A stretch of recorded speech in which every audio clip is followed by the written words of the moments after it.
तुमची मीटिंग चालली आहे का तुमचा काय गोंधळ चाललाय? काय कशासाठी उगाई करता तुम्ही? बंद करा सगळं, चला बंद करा. शांडी शांडी हे चुकीचं आहे. इथं हा गोंधळ अजिबात चालणार नाही. लाईव्ह बंद करा रे, बंद करा.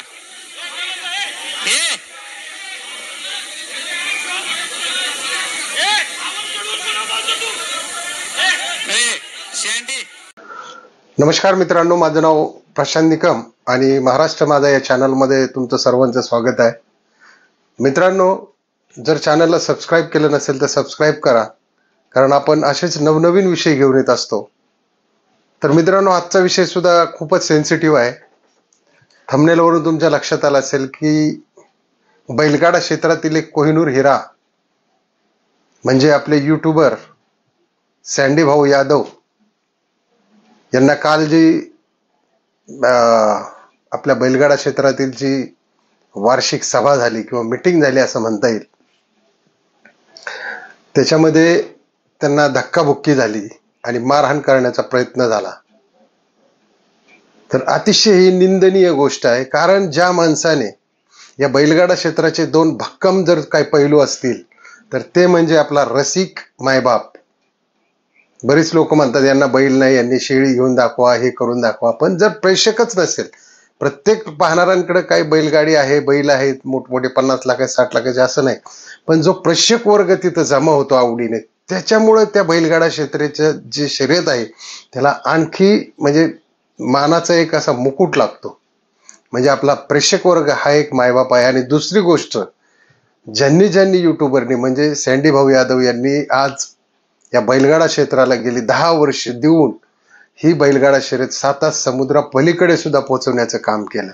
आज त्या माणसाची तिथं एवढी निंदनीय चेष्टा झाली, म्हणजे त्याला असं झिडकारलं गेलं.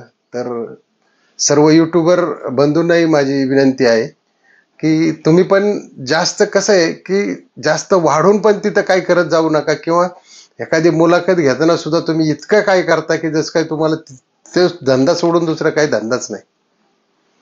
आणि पहिली तर गोष्ट, युट्यूबरचे जे अध्यक्ष आहेत आपले सँडी भाऊ यांना सपोर्ट करा, कारण आता ते मैदानात लवकर दिसतील का नाही, कारण त्यांचा युग हाट झालेला आहे.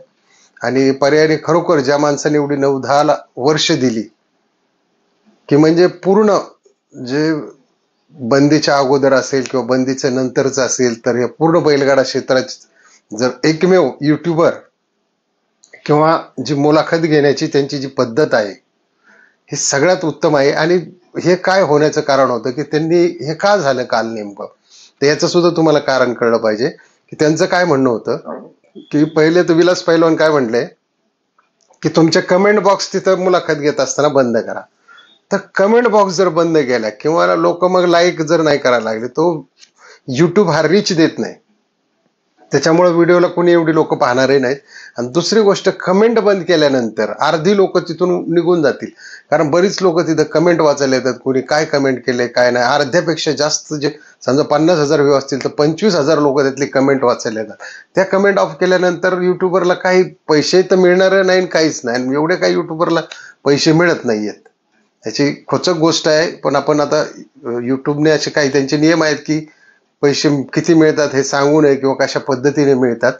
तर एवढे काय असे खास एवढे असे पैसे मिळत नाहीयेत त्याच्यात, हे पण तुम्ही समजून घेणं तितकंच गरजेचं. आणि दुसरा त्यांचा मुद्दा काय होता की जे काही व्हॉट्सअप ग्रुप आहेत गाडा मालकांचे, त्याच्यावरती ज्या काही कमेंट्स येतात, त्या जो हेड आहे त्या ग्रुपचा त्यांनी त्या डिलीट कराव्या, अशा 2 चांगल्या मागण्या होत्या. असे काय त्याच्यात वाईट किंवा चिवगाळ होण्यासारखं किंवा त्यांना हाकलण्यासारखं किंवा त्यांच्यावरती हात उचलण्यासारखं त्यांनी, शिवाय त्यांनी 2-3 ज्या बाईट दिल्या, एक चांग भलं चॅनलला दिली, अजून एक शेतकरी राजाला दिली, अजून एक ट्रॅव्हल विश्वला दिली. धुमाळ साहेबांचं चॅनल आहे, धुमाळ साहेबही होते काल तिथं, पण ते काय तिथं दिसले नाही नंतर.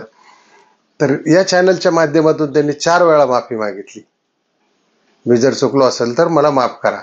आणि सगळ्यात महत्वाची गोष्ट अशी की ज्या माणसाकडे एवढे 10 लाख सबस्क्रायबर आहेत, त्याने कुठलाही जरी विषय घेतला तरी त्यांना त्या ठिकाणी व्ह्यू येणारच आहेत. पण त्या माणसाला स्वतः सुद्धा बैलगाडीचं म्हणजे आवड आहे.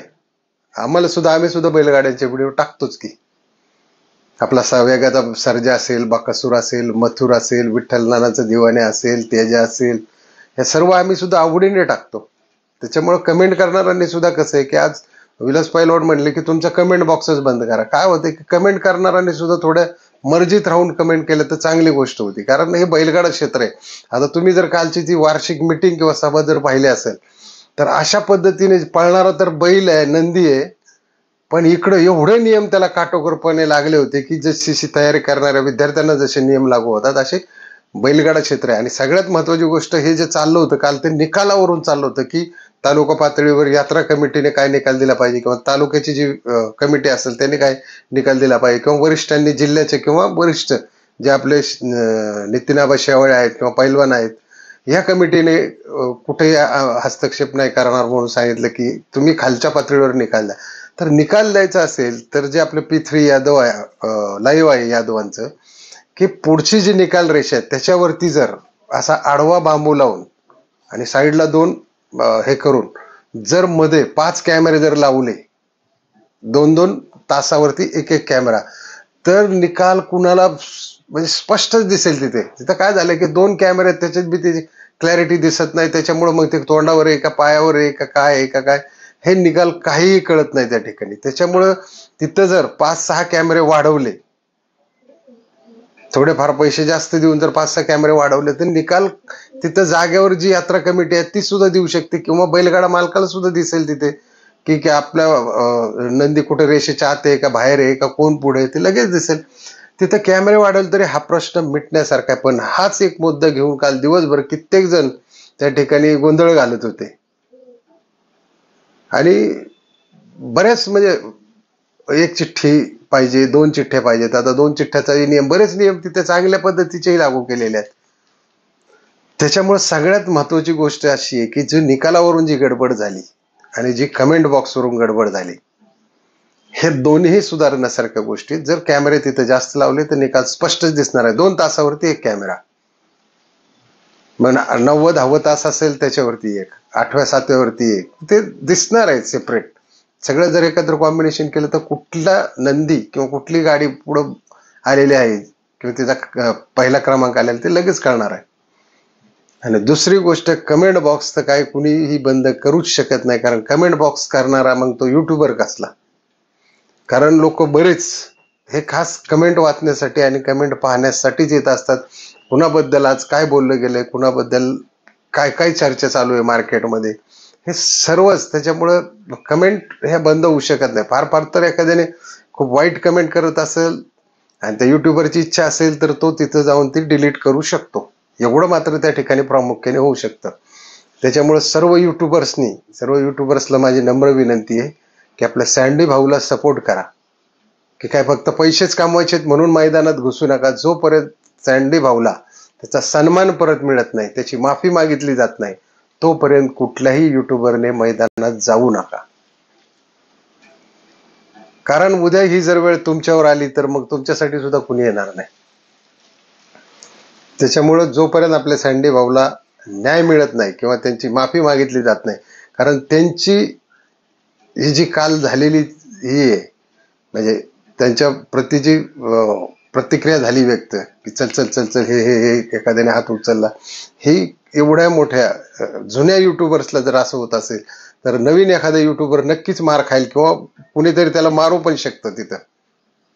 त्याच्यामुळं सर्वांनी एकीने, कारण आज आपण काय करतो की सगळ्यांच्या मुलाखती घेऊन बैल उजेडात येतात, त्याच्यामुळे बैलांच्या किमती वाढतात. आणि दुसरी गोष्ट, बऱ्याच युट्यूबरच्या समोर नंदींचे व्यवहार होतात आणि ते व्यवहार उजेडत असतात आणि प्रूफ म्हणून सुद्धा ते युट्यूबला असतात. त्यावेळी तुम्ही युट्यूबरला बोलवता, भांडणं झाली त्यावेळी तुम्ही युट्यूबरला बोलून व्हिडिओ काढायला होता. मग आज तुम्ही त्या सर्वसाधारण सभेमध्ये सँडी भाऊला बोलूनच द्यायला पाहिजे होतं. तू कोण आहे, काय, चल चल चल असं म्हणायची काहीच गरज नव्हती. कारण तुम्ही नाही त्यावेळेस बऱ्याच ठिकाणच्या ज्या भानगडी झाल्या बैलगाडा क्षेत्रामध्ये ते सँडी भाऊने स्टॅम्प सहित त्यांच्या काही काही व्हिडिओमध्ये दाखवलेल्या आहेत.